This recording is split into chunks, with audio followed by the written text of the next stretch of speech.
இது ராம், ஒரு 5 வயது சிறுவன். அவன் மாறாத சிரிப்புடன் மகிழ்ச்சியாக தனது அம்மா சீதா, அப்பா மகேஷுடன் வாழ்கிறான்.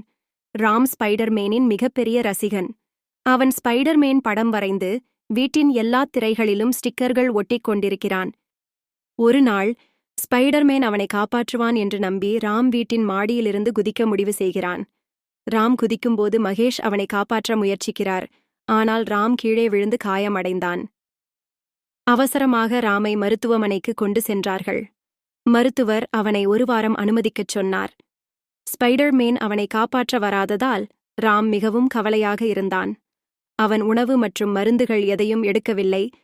ராமை மகிழ்ச்சியாக்க மகேஷ் ஸ்பைடர்மேன் உடை அணிந்து மருத்துவமனைக்கு வந்தார்.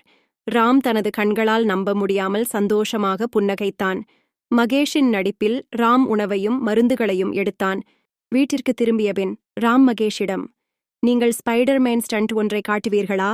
என்று கேட்டான். மகேஷ் குழப்பமாக வெட்கத்துடன் நின்றார். மகேஷ் ராமை மகிழ்ச்சியாக்க ஸ்பைடர்மேன் காட்சிகளை காட்ட முயன்றார். முதல் மாடி ஜம்ப் செய்யும்போது அவர் தவறி கீழே விழுந்தார். அவரது முகமூடி விழுந்தது. அவர் மகேஷ் என்று ராம் கண்டறிந்தான். ராம் தன் தந்தையிடம் ஓடி காயமா என்று கவலைப்பட்டான்.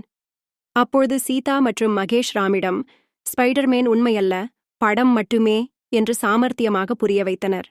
இப்போது ராம் உண்மையை புரிந்து கொண்டு பள்ளி படிப்பில் கவனம் செலுத்தினான். ஸ்பைடர்மேன் இன்னும் அவனின் செல்லமான ஹீரோ. ஆனால் நிஜ வாழ்க்கையில் அவன் தன் பெற்றோர்களை ஹீரோக்களாகக் கொண்டான்.